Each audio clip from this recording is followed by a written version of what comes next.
Well, friends, this is what drought looks like.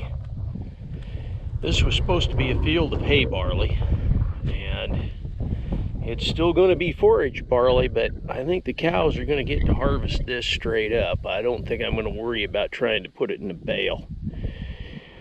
Last year, this was some of the best hay a guy could ever hope to make. I mean, it made 13 bales to the acre.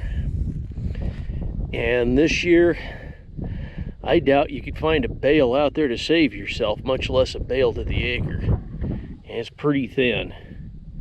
That's just kind of what happens when it forgets to rain.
Hi friends, and welcome to the State of the Hay, or what it's like to live in the land that rain forgot.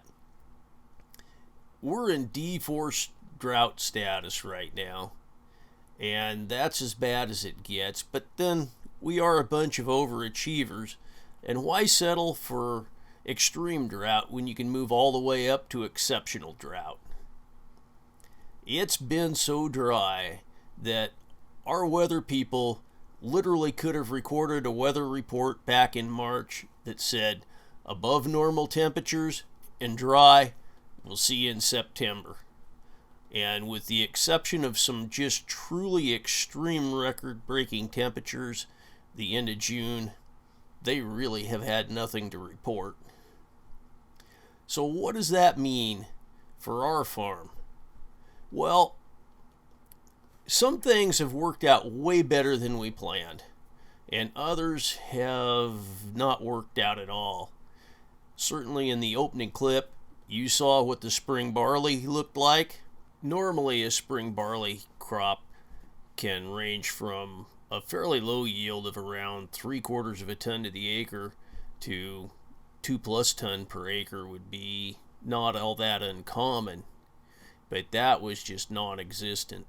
Within 48 hours of putting the cows out, that stuff was completely gone. A large share of what we would normally have hayed this year was utilized as pasture.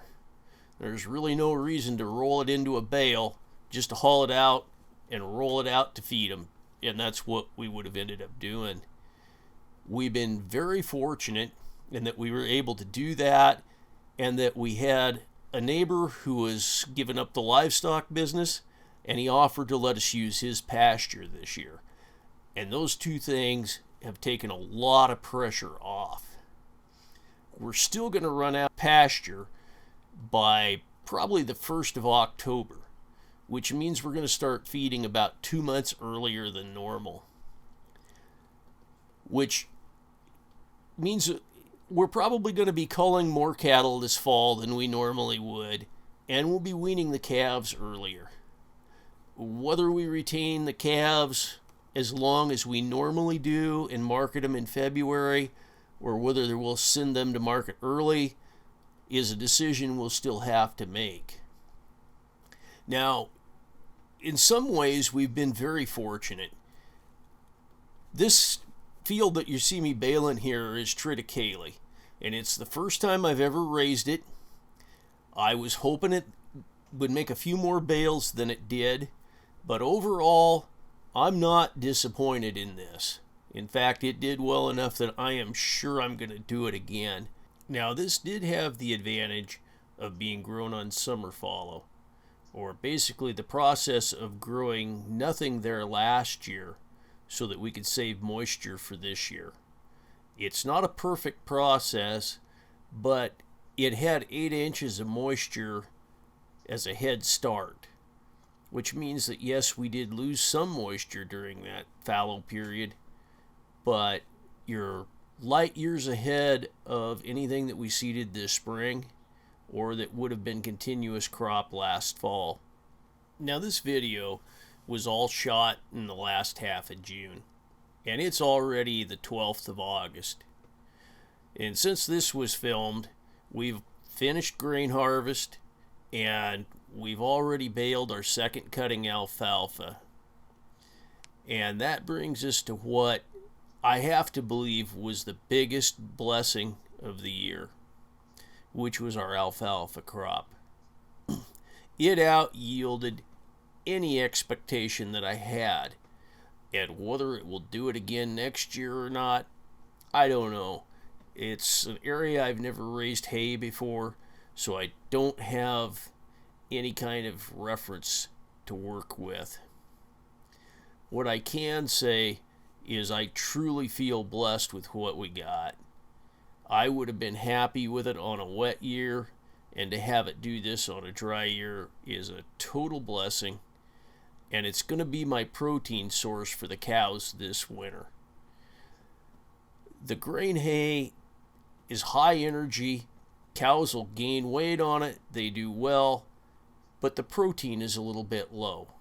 And so if I can blend this with some lower end feed, I'm going to have something pretty good. And there's enough bales here on this little flat to provide about 40% of the herd's feed needs for the winter, with the exception of the calves. Those we're still going to have to figure out how we're going to get those through. But the mama cows will be taken care of.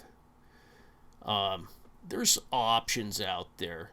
There's some byproducts, there's some feed supplements, and we'll certainly be baling a lot more straw than normal. Now, straw in no way will take the place of a haystack, but there's a lot of fiber, there's some nutrition there, and it will definitely stretch a haystack for a long ways. And yes, if I can find some at a reasonable price, I'll be adding a couple of semi-loads of hay to the mix as well. Now, normally, I tend to look around for something that got rained on a little bit, or for some other reason is still really good hay, but maybe not going to be export quality, maybe not dairy quality, but certainly better than high enough quality for some beef cattle. But this year, because there's no rain, everybody's hay turned out great. So what we'll end up doing is buying really excellent hay, probably, which will be more expensive, but it's also more blendable. You can cut it down quite a bit by feeding some lower quality feed with it, and your cows will still get all the nutrition that they need. And you really do not want cows to run short on nutrition, because it will affect the calf crop. And we want to take the best care of those cows that we reasonably can, because if we don't take care of them, they can't take care of us. Well, friends, I have rambled on far too long already. Dry years come and they go. It'll get wet again here soon enough.